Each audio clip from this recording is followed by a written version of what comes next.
short form video, VODIC video has exploded on every major social tech platform, and it's a really powerful medium for brands. Employee generated content, I could see that's going to be huge.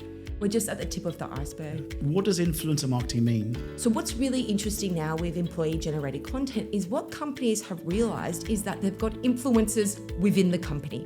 So you have a lot of companies now that are working with their people, they're creating the content, but here's the twist. It's actually going on the company's social media profiles, some of the benefits of employee generated content. So firstly, I just touched on culture, right? It's a great way to spotlight people within your business, really show the different faces of the company, but also for your customers or clients, they can see behind the scenes of what your culture is like. That is very powerful. It is challenging to attract the best talent. So that's where employee generated content can come in. People want to know what it's like to work for a company. One example is Cisco. They've got videos where their employees are sharing a day in the life of working at Cisco. And I can see in the comments, people are asking, how do I get a job? How do I apply? You've got companies like PwC, one of the largest consulting companies in the world. So a great example of a company leading in this space is Virgin Australia. I think their content's amazing, but that is the beauty of it, because you will see some amazing ideas and they will talk about your company in different ways that you didn't think was possible.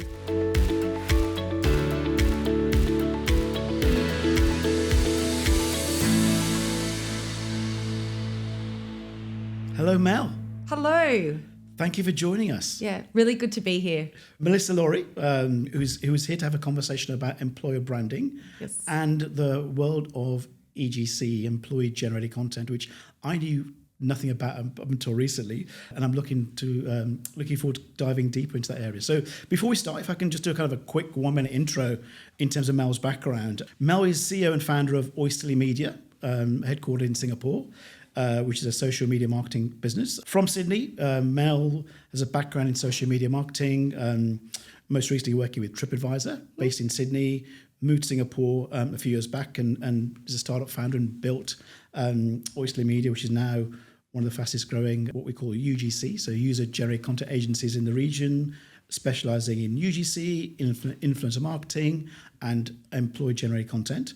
Mel is also writing a book on the topic of social media marketing, specifically around employee-generated content. So I'm privileged to learn more about this area and understand how organizations can leverage social media from an employee branding point of view. So welcome. Yes, thank you. And thank you for the warm introduction as well. Pleasure. And one thing I did mention, Mel's an award-winning, not just a startup founder, but an award-winning founder as well. So she's she's a startup of the year for Australia startups in the region, and the agency's won a number of awards. So congratulations, and a privilege to have you here. Thank you.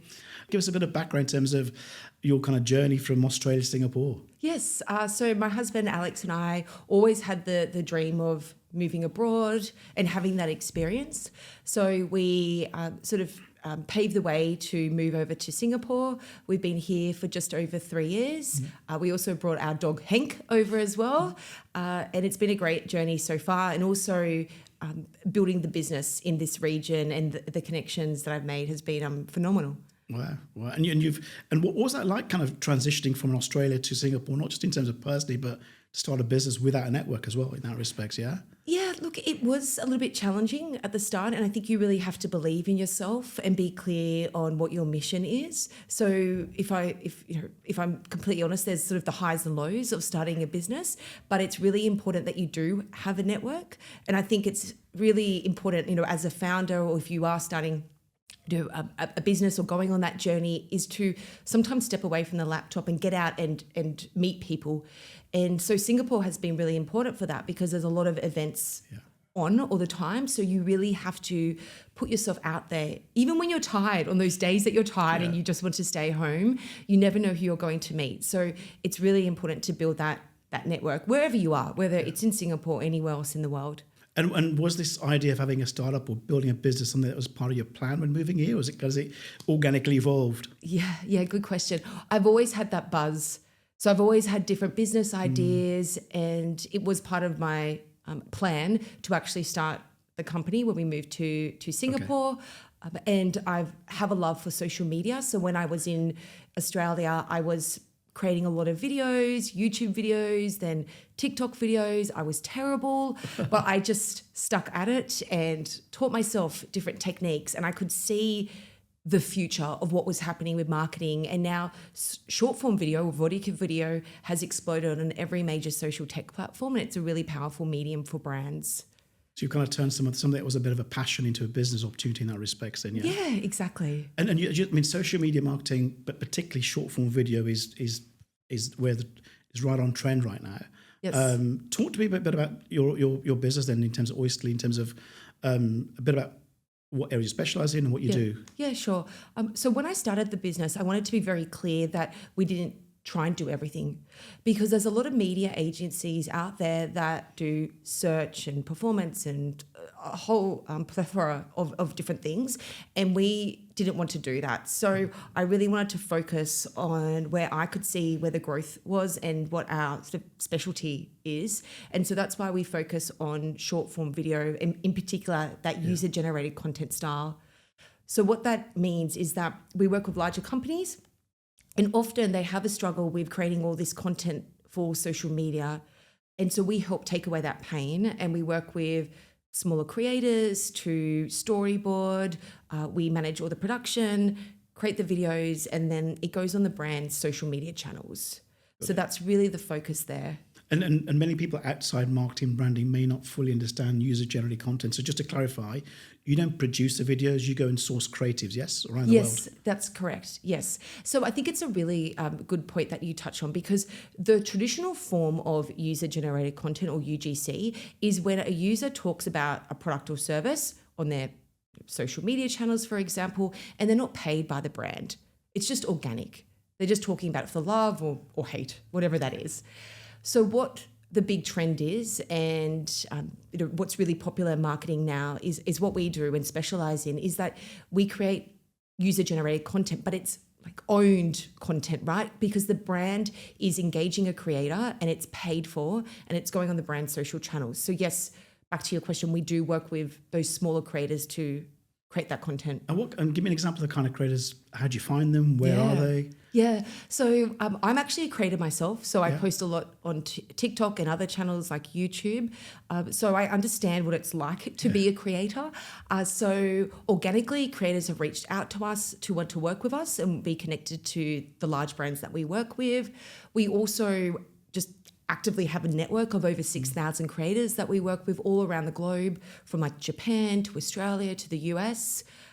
And then also we actively search for creators. So if we have a specific project that we're working on, so for example, we recently worked with the UPS and created content for them in Japan, Thailand, Taiwan. So we were looking for a certain group of creators. So we'll also seek creators as well. So multi-language, multicultural in that respect. Exactly. Yeah. And I know from a social impact point of view, many of these creators are often young people in developing countries as well. So there's a kind of an impact that you have beyond marketing in terms of them and their earnings and family as well, yes? Yes, exactly. And I think when I think about the business, I think that we have two sets of customers. One is our client partners and the other are the creators that we work with. And we need to make sure that both parties have a great experience, because when we work with, let's say 3M is our client as well, and we're creating content for them, we're working with creators and we're representing the brand. So we want to make sure that they have a great experience. Payment is on time, the content's approved in a timely manner. All those little touch points are really important as well. To shift that hierarchy that there was probably in the past in terms of brands and creators in that respect, Yeah, so we sit in the middle and we make it a really smooth experience for both parties and ensure that we're creating amazing, authentic content for the company. And you've mentioned the word authentic there. Why is that so important today? That authentic content piece. Okay, well, you might have seen on social media videos where people are filming videos in their car. We've seen that. Why are people filming videos sitting in their parked car? Okay, it's authentic, and what I mean by that, it feels like watching a video from a friend or family member. And I think that's the most simplest way to consider that. So anyone can post a video on these social channels, any brand can, but what is going to stop the scroll? And so that's where you really need to think about, how are you creating a video that can even take a complex product. So for example, we've worked with pharmaceutical brands and make it really conversational. So it's like they're watching a video from a family or friend, and that's the way a brand can connect with their audience. And that, to your word, that's what stops us scrolling. Yes. Because it's authentic and it's unique content. Yes, exactly. So that's the user-generated content, ECG. And you also then work on influencer marketing, which is a phrase that's thrown around. Yes. What does influencer marketing mean? And talk more about what you do there. Yeah. So what I think about influencer marketing, I actually think about it like influencer loyalty partnerships. So where brands can often fall down is that the relationship is quite transactional. It's like, we're going to pay you X amount. We want you to do this. It's done. They pay them, and then that's it. So where we strive and what our focus is that we create longer term partnerships. So we will work with our partners. So one example is that we work with the Hilton Hotels. We will identify specific influencers that align with their objectives. Yeah. We will actually meet with the influencer, talk about their values, understand if that aligns with the brand, and then we will activate that partnership. And what's really important is that it's often not a one-off partnership. Often there's multiple partnerships within that. Yeah. And that's really important for a brand because you almost want to ensure that sort of long-term agreement. There's more buy-in from the influencer. It's more genuine for their audience as well. So there's so much value in influencer partnerships. It just needs to be done right. And in terms of who are influencers? And maybe in the context of the Hilton or other clients, what kind of individuals are they? Are they celebrities or not to such? Yeah. So an influencer can be many things, right? So you might have a brand that's very niche. And so you might want to work with an influencer that has like a very niche audience as well. So maybe it's only 10,000 followers, but it's on a specific topic that you're very interested in. Or in the case of other brands, they might be wanting to work with more lifestyle influencers, maybe a larger audience where it's 200,000. So I think it's really about, the way that I look at it is like, who does the brand want to target, that audience? And then it's also really important to have a look at the engagement. Are there a lot of comments, saves and shares on that influencer's profile as well? Got it. So looking at this is all kind of fascinating. And if I kind of take your learnings and your expertise from UGC and influencer marketing, talked about the third kind of area that you operate with, which is employee generated content. I think it's huge. And it's going to get bigger.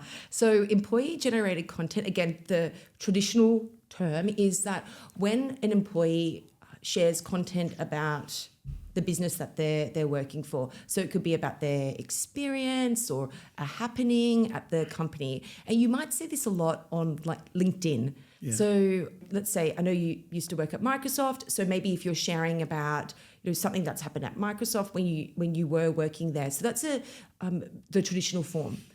So what's really interesting now with employee generated content is what companies have realized is that they've got influencers within the company. So you have a lot of companies now that are working with their people, they're creating the content, but here's the twist. It's actually going on the company's social media profiles. And so it doesn't matter if you're an SMB or an MNC, employee generated content is really powerful for all of us. We all have the challenge of feeding these social media beasts. Doesn't matter for a small company or a large company. So employee generated content helps solve that and also spotlight the people of the company as well. Yeah, I mean, I didn't know there's a word for it. Yeah. So when Microsoft and other firms have had employees who share content, and it could be business focused, or it could be increasingly work style focused in terms of their jobs and career paths, etc. So I didn't know there's a term for it, but I can see. I mean, in a world, if we think about a world post pandemic, multi-generational workforce, there's a trust factor, and people are increasingly trusting people like them versus CEOs or the corporate brand in that respect. Yes.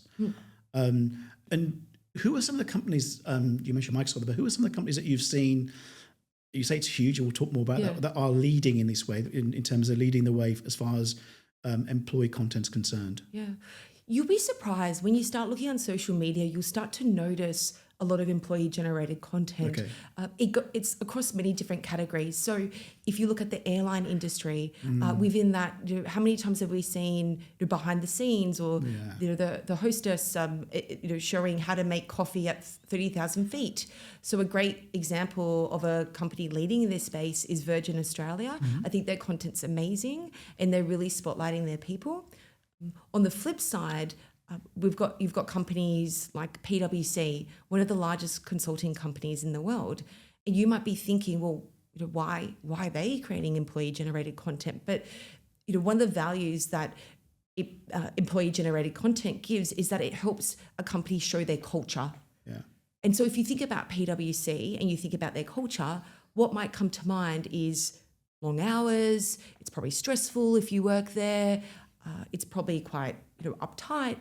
But when you actually have a look at the content that they're creating, they show behind the scenes. They show that their employees are having fun. They're doing trend videos. So it's extremely powerful medium to be using for marketing. The more you talk, the more I can see or remember I've seen brands do this. And where does it sit? Does it sit with an HR team in terms of the employee branding and content piece, or does it sit with a branding and marketing team, or is it a bit of both?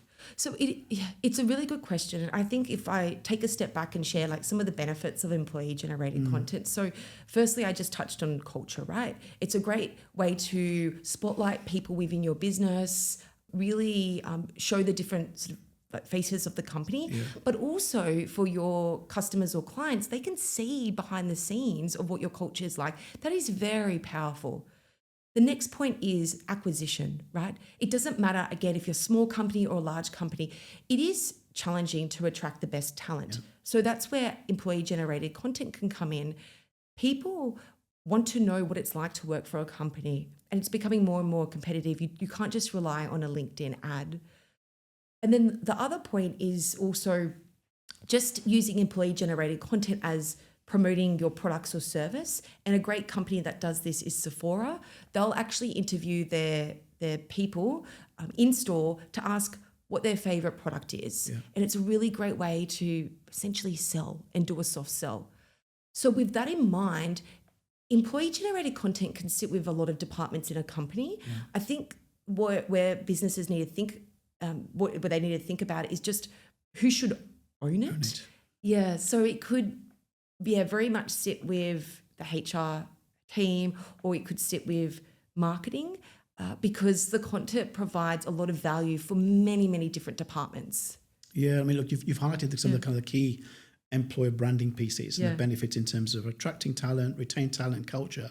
But so for examples, it's using those employees as part of the marketing and sales machine as well in that respect. So I suppose it depends on the company and how they're structured and how they want to approach it in that respects. Yes, exactly. And if I could just paint a picture for you with the Sephora video, basically it was shot in store and they asked 5 staff members, what is your favorite product at the moment? And it was really interesting. They had old and young employees, people from different backgrounds. So really showing the different styles of people that work there, firstly. And then second of all, it's a great video. I was intrigued because I wanted to know genuinely what are their favorite products, because these people are experiencing all the Sephora products all the time. So it's a really powerful video. Also, just a tip is that this style of video is really easy for companies to make because it's a simple question that you can ask your people, they answer, and then essentially you just stitch the videos together. So it's really effective if you've got people that are a little bit nervous on camera. You can really use that video as like an introductory video for employee-generated content. Yeah, no, that makes sense. I mean, as we're on the kind of the why of EGC and the benefits, I mean, there's a kind of if you look at kind of big picture trends in terms of, the multi-generational workforce. Yes, yeah. I saw stats, something like 60-70% of the workforce today are either Gen Z or millennials who are, they're on technology. And so therefore that, in terms of culture building and attracting that generation, EGC plays an even more important part, doesn't it? Because that generation are online. Yes, exactly. And, what I'm seeing as well is, just to add on to like big picture trends, is that these platforms are becoming the new search. Google's in a lot of trouble. especially in the impacts with the impact of AI, but also how powerful Instagram has gotten, TikTok has gotten, and also YouTube, because YouTube now has YouTube Shorts. So when you could go on these platforms, you can actually search in the toolbar about companies and you're seeing those videos appear, and it's a really visual way to search because you see visually behind the scenes, you've got audio. It's just a lot more engaging experience as well. Look, it's interesting. If you think about the days where we used to Google organizations or people, if I'm going to meet someone, I go and I go and look at their LinkedIn and look at their content and what they've liked. And that's where, if you are producing video content, which LinkedIn's now got a separate button for, that becomes part of your. It's a missed opportunity in that respect. That's how people are searching for you. Yes. And TikTok's a bigger one, yes, in that respect, in terms they're the innovators in video. Yes. Initially, TikTok was the original vertical video or short form video platform, but it has exploded. So now we've got Reels on Facebook and Instagram, and Meta's really pushing videos.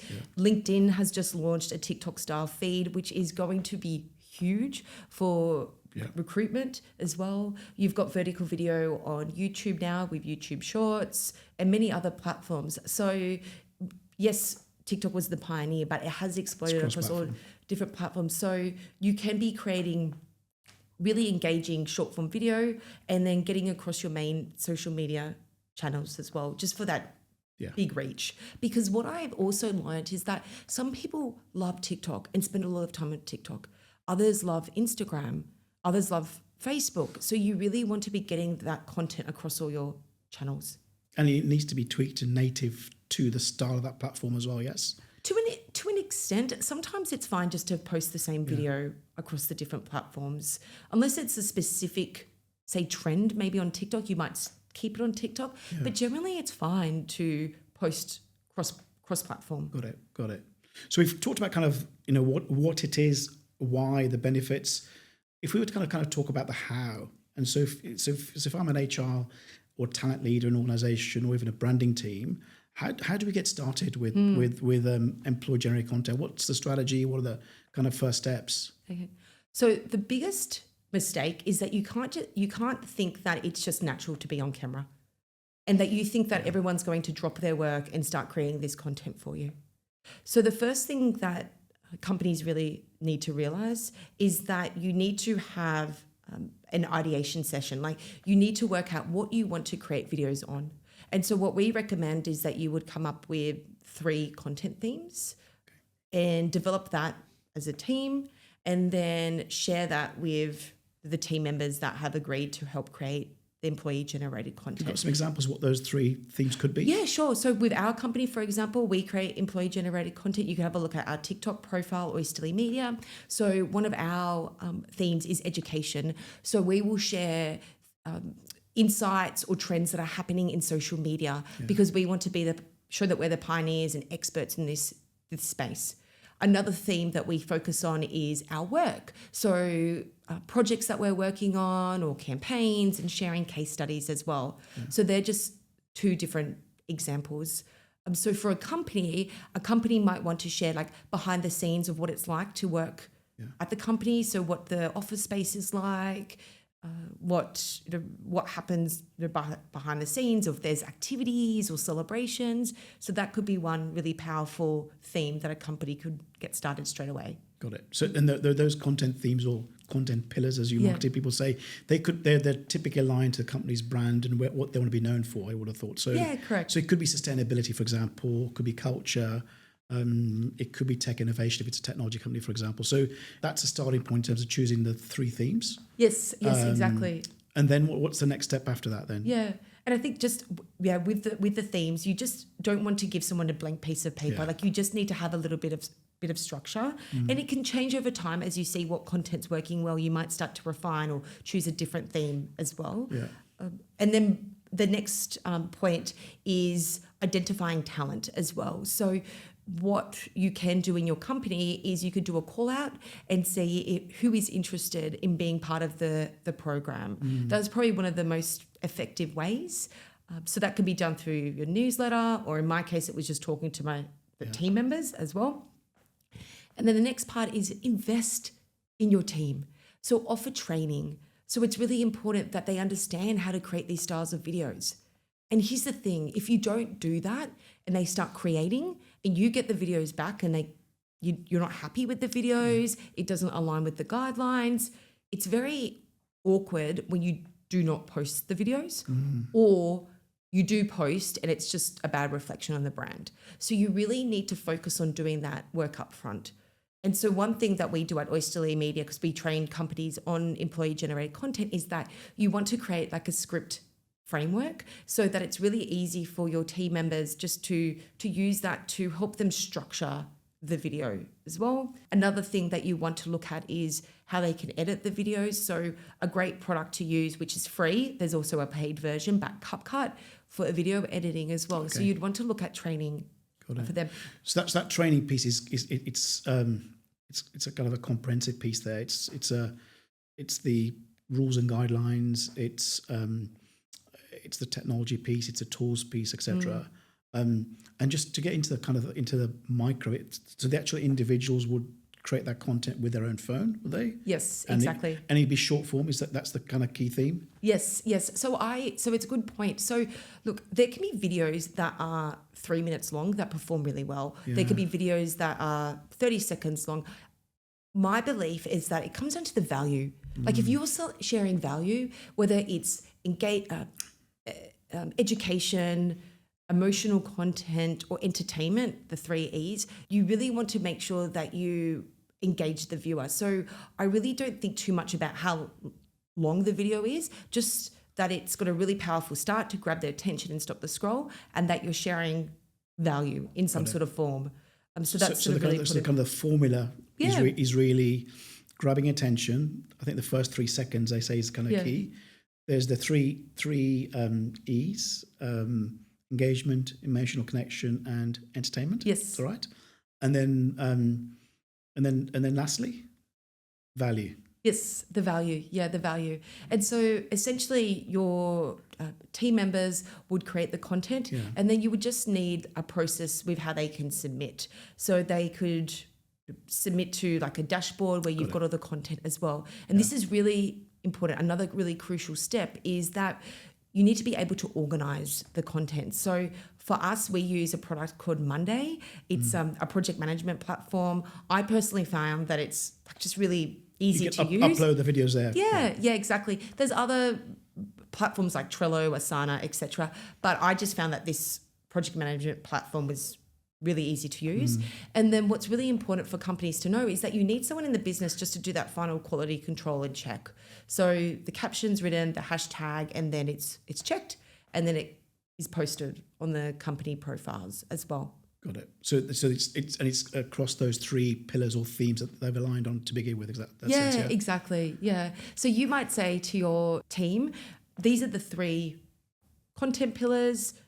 Feel free to create content on any of these, and they can work on the scripts and then create the content. So it's just giving them a bit more of a framework, rather than, if you think about it, if you give someone just a blank piece of paper, it can be really overwhelming. So there just needs to be a little bit of structure to guide what the content should be about. Because when you gave some examples of companies, but this is an evolution. In the past, the marketing teams or someone to come and produce those videos. This is now generated by the employees, just like your UGCs in that respect. Yeah. Talked about the balance between creating organic, authentic, creative content from employees, and balancing that with an HR team or a branding team's concerns around rules and compliance, etc. How do you balance that that journey? The way that I would balance it is you need to get clear on the guidelines at the start, and this shouldn't be overwhelming. It could just be like the do's and don'ts. So we don't want to talk about this, but feel free just to talk about these points more. And what I've learned is that if you've got too much detail in the brand guidelines, it becomes overwhelming. So really keep it simple. And in terms of balancing it to be more authentic, you really need to just trust your people, because if it becomes too polished and it seems like it's a company message, it's not going to perform like you want it to perform. So what I would suggest is if you want to create more company branded content, then create company branded content and keep it like that. And then with the employee generated content, just allow the people to create content as long as it's within that like framework. So there's a bit of guidance there, and those videos will perform well. You just sort of have to trust that that is the style of content that's really resonating on social media, that's getting the views, that's getting engagement, and it's going to connect with your audience. Got it. Yeah, and you're right. It sits separate to a company video. This is an employee generated video, so you've got to go with the flow, and you've got that final check before it's published anyway. Yes, exactly. Yeah. And I know that it can be a little bit scary and daunting because marketing has changed, and we're now giving the content license to our people. But that is the beauty of it, because you will see some amazing ideas and they will talk about your company in different ways that you didn't think was possible. So I think you need to think about it from that perspective firstly. And on another point is that we all have rules and regulations in companies, right? Like the Singapore police force is creating employee generated content. Wow. So if they can do it, we can do it.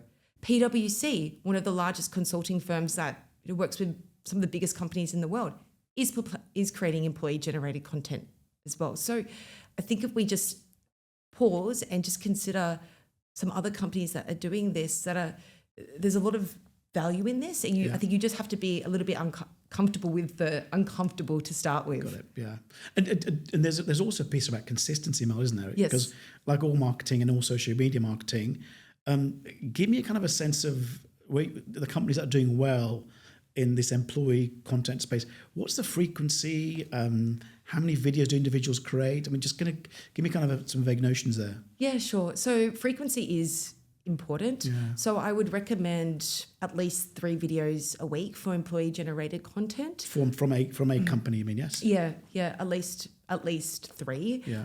For our company, we're posting every day. Employee generated content just for the team. Trying to walk your talk, yeah? Yeah, well, yeah, exactly. But I think if you think about it from a company point of view, it's like going to the gym. You have to get the reps in, and you need to be creating enough content so that you have a feedback loop and you can see what's resonating with your audience as well. And that data is really powerful, because then you can start to identify trends and know that, oh, this person's really resonating with our audience. So you can actually see that there's people in your company that are sort of more the bigger influencers as well. So you might try and do more content with them. Also different ideas that will engage with people. That's really valuable as well. So yeah, definitely try and just ramp up the frequency, and more videos are always going to be better. Got it. What are some of the challenges you've seen companies have on their EGC journey? Yeah. I'm thinking that people will just prioritize the content. That we're all busy. Yeah. There's always something urgent popping up. So firstly, you have to invest in your people and do the training. I think that's really, really important. And you will see people flourish. And the way that I think about it with our company is that I want to give everyone the skills to learn how to create this style of content, because if they move on from Oysterly Media, that at least they've got that skill. Yeah. It's really, really valuable. So I'm really realistic about that. And for me, running a short form video agency, I was also met with friction as well. And we're a creative company. Yeah. So that's something really important that I've learned, that you need to sort of invest in that training. The next point is you need to incentivize. So yes, you might get a lot of people that are excited at the start and they want to create the videos, but then they realize, oh, it's a little bit more challenging than I thought. Or the videos get posted and they don't perform as well as they thought. They might get like 100 views or something. So one thing that is really important is that you can actually consider running competitions or giving away vouchers as well. That's something that we do in our company, and it just sort of gamifies the experience. And it depends on your employee profile, 100%, age, background, style, etc. I mean, you've touched on something I want to talk about, which was resistance. I can imagine. I mean, I'm someone that was going to do an audio podcast. I'm now doing a video podcast. There was a bit of a gulp moment for me going on video, if that makes sense. Yeah, I'm sure that applies to many employees. So, what's your guidance for organisations and individuals where there's some resistance and anxiety or fear about recording themselves on video? So I might share a case study because we work with RMIT University, which is a university in Australia, and we help them. It's not exactly employee-generated content, but we work with their students to create content. And so when we first started, there wasn't many students that wanted to create the content. So we only started with about 2 students, and they could see the results and the videos that were being posted. And now we're working with so many different students as well. So just going back to your question, I think if you do a call out and you see firstly who is interested, even if it's only 2 people to start with, and that content starts coming through in your social channels, and then you can continually do a call out and see if anyone else is interested. And then the next thing is let them know that you're offering training. So it's a way that they can develop their skills as well. So that's a way that you can make people feel a little bit comfortable. And of course, people might be a little bit timid, but it's all about providing that supportive framework. And also there's lots of different video styles that can be created. Like with that example I mentioned with Sephora. So you could do a video where you ask 5 employees a question. Like what's one thing that you didn't expect when starting to work here, for example, or what's your favorite thing about working here, or what surprised you? Like they're really easy, quick wins that you can get started and make people feel comfortable on video. And simplifying it with that respects, You talked about putting out a note or asking people who want to take part. And obviously people who are comfortable doing that or on social media will do that. Often in organisations, you have real great company advocates, who are kind of culture carriers, who may not put their hands up. Have you any suggestions on organisations that have got people in mind and how they can approach them and influence them? Of course, and I think you touched on a good point because as a company, you can actually have a look and see who is already posting content. So beyond just identifying based on your own thoughts, you could do some research and see if people are using the company hashtag as well, which would be really powerful because then you can see if there's already videos that are being created. But one thing that you can be doing is just reach out to that individual and see if they're interested and just share more about the program as well. People want to be heard, and it's a really great way to spotlight people and recognize them. Something else that I've learned as well with the way that a lot of our businesses operate now, can be hybrid. It's a really great way to sort of connect people.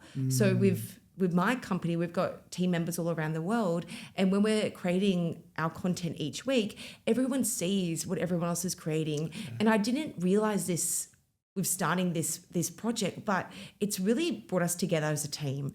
And so I think that's just something else that you'll recognize when you start on this journey, that there will be things that you didn't expect that are just so powerful for an organization with bringing the team together.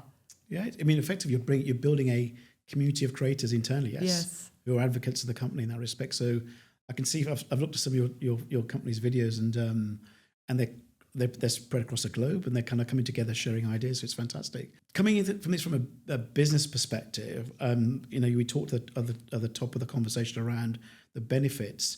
Many organizations will want to look at, ROI and metrics and those sorts of things.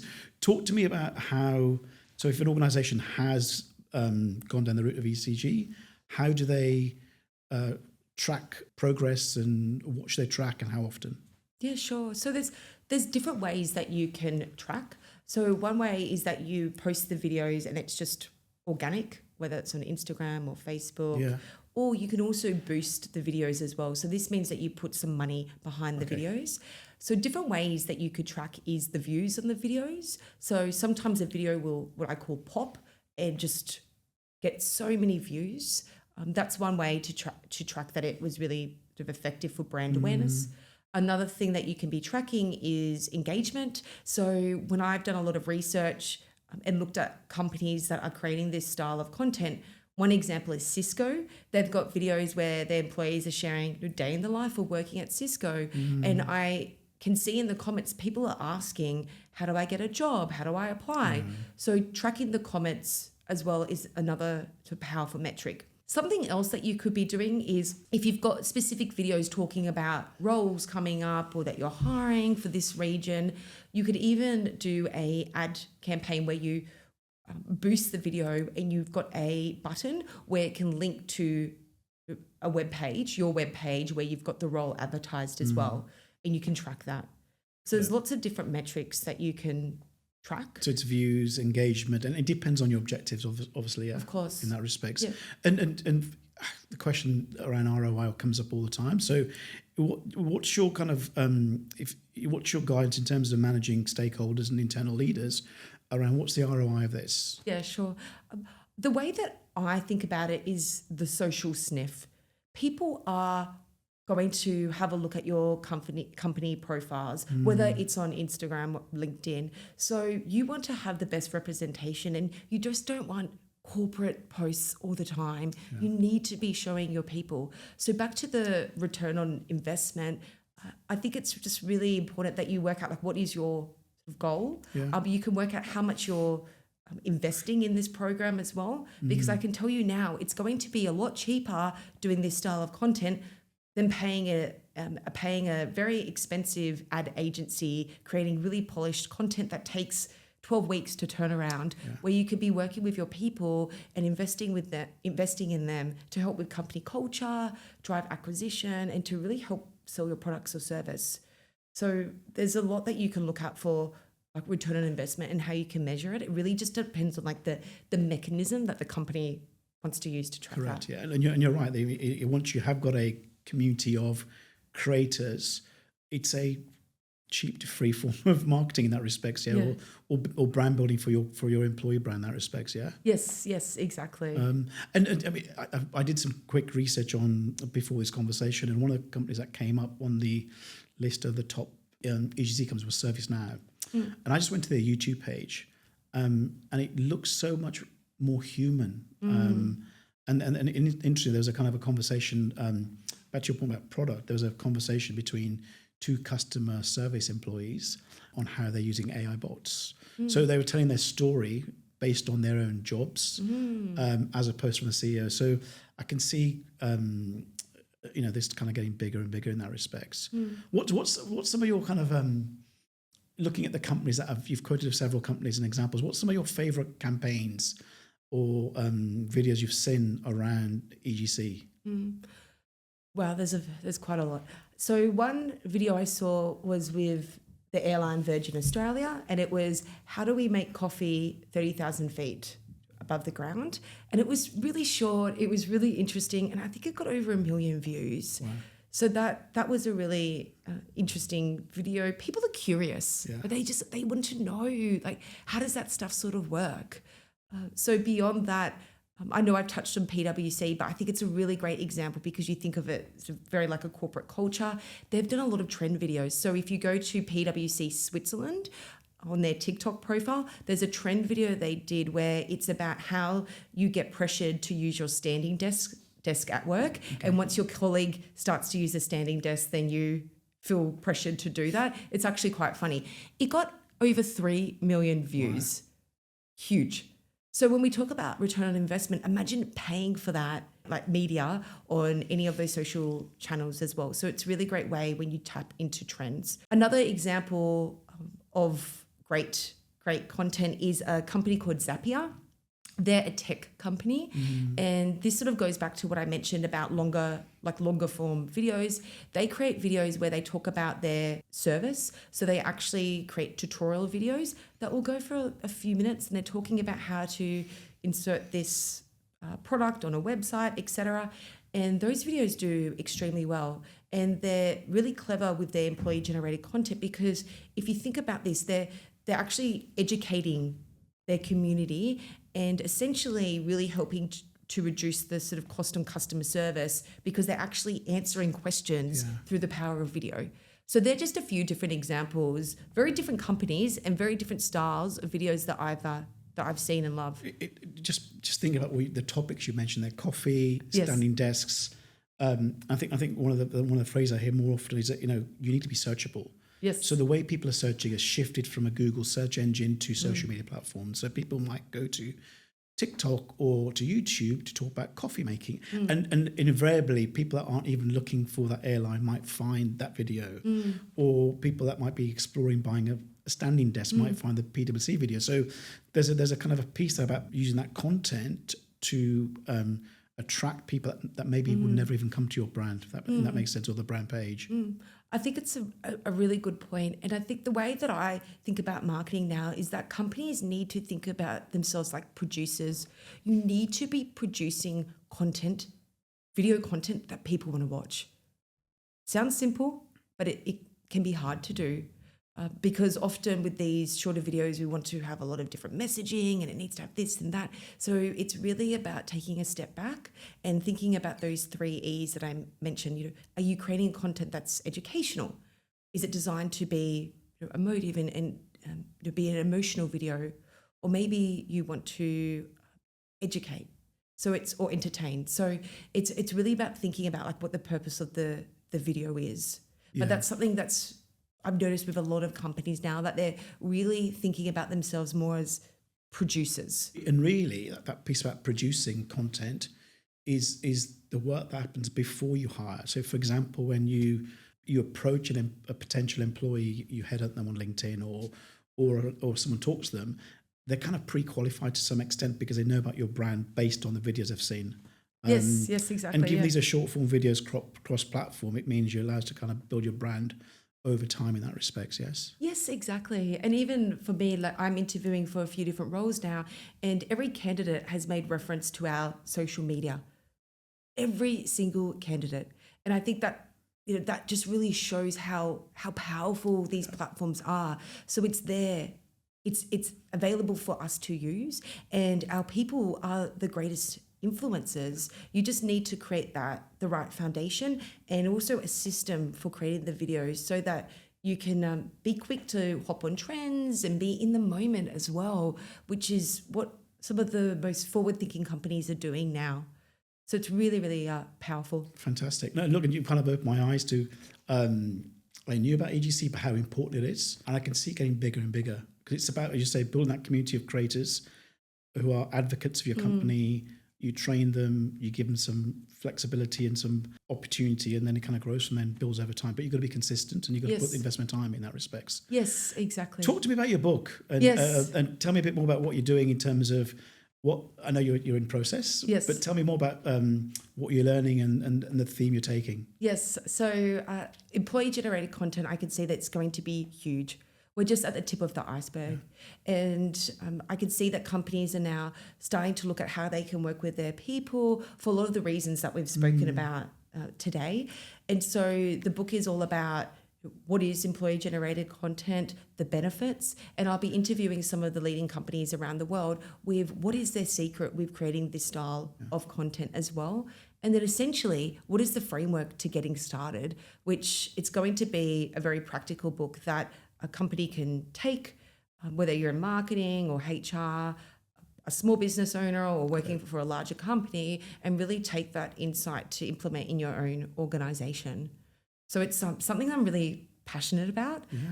I think that there's a lot of space. I think we're going to see a lot of creative come out of this space. And what I've noticed is that the companies that are going to lead on social media are going to be the ones that are tapping into this. Absolutely. Well, I'd love to bring you back for a conversation once you've kind of yes, I would love it. Published in that respects. If I can just kind of before we wrap up, just talk about the other side. You talked about kind of the two sides of the user-generated content world, being kind of the brands and the creators. There'll be many individuals who are listening to this who might be creators. They might have an idea or a wish around a side gig. I was at an event recently where it was a creators event, but the person said, a well-known person said, the creators will rule the world. So talk to me about, what's your advice to individuals that have got a passion for social media want to have a side gig and start something, what's your kind of advice in terms of getting started and keeping moving forward? You need to just start. Yeah. And when I started creating videos, I was terrible. If you go and look at my TikTok profile and scroll all the way back, you would see my big head. I didn't know what I was doing. These platforms are so powerful, and you really need to get the reps in, like I said, going to the gym. So if you do have a passion for creating content, whether it's video, whether it's writing and you're doing longer form content on LinkedIn, just start by practicing. Another big tip is, I know that it can feel a little bit awkward if you're working for a company and that you're worried about what people could think. But I think it's about taking a step back and thinking about what you sort of want to share or what you're excited about. And a lot of people are creating content that work for organizations as well. So I wouldn't get too stuck on that. I think that there's like so much opportunity for creators. So yeah, just to round it off, just start with practicing creating that content and get the reps in, and slowly you will see progress, and it's a really enjoyable process, and you will meet a lot of people within the community as well and make lots of different connections. Fantastic. And what are some of the kind of the big social media trends that are top of mind for you right now, for creators or organizations? Yeah, I think Google is dead, and I think social media search is here. I think it is huge. You really want to be optimizing your videos for social search. That's a really big trend that I am seeing. The next is employee generated content, as we've spoken about. It is going to get massive. It will be huge. And then the next trend, but it's really here, is short form video content. Video, it's exploded. It's on every major social tech platform, and you really need to be thinking about how you're creating this style of content, how you're hopping on trends to be in the moment, that you've got a system worked out to really create those videos and turn it around really quickly. We turn them around in like 24, 48 hours.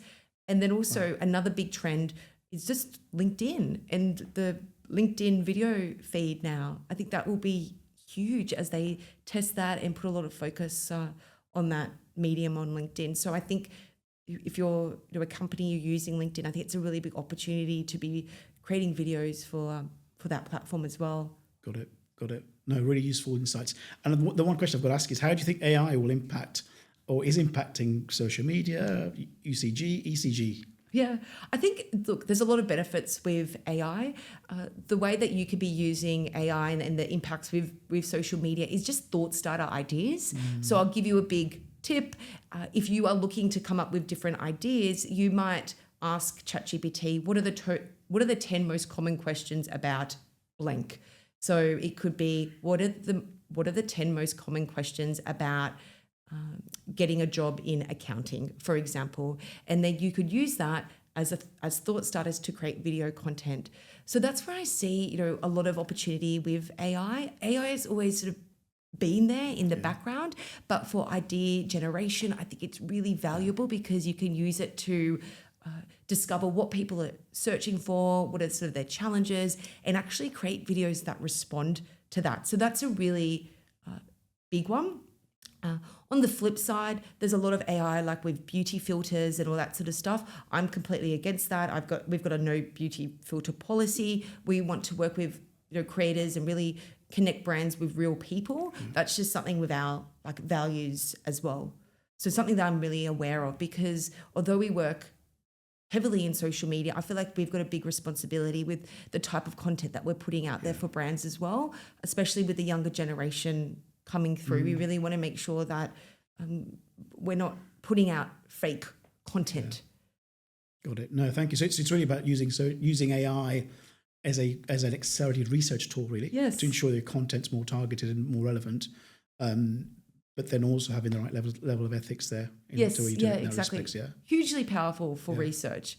I think that would be really valuable for companies just to understand what they could be creating videos on. Great. I've got one final question, Mel.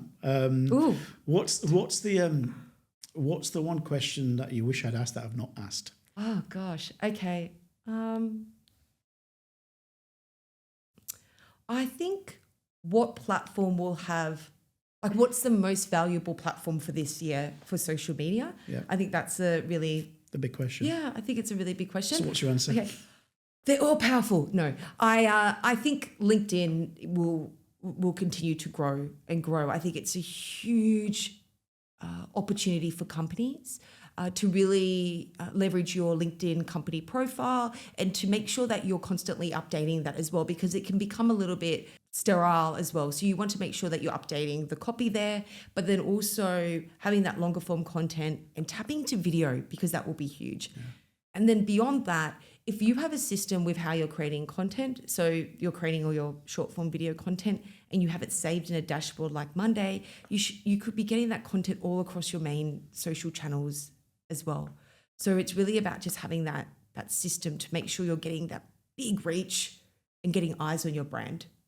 Fantastic.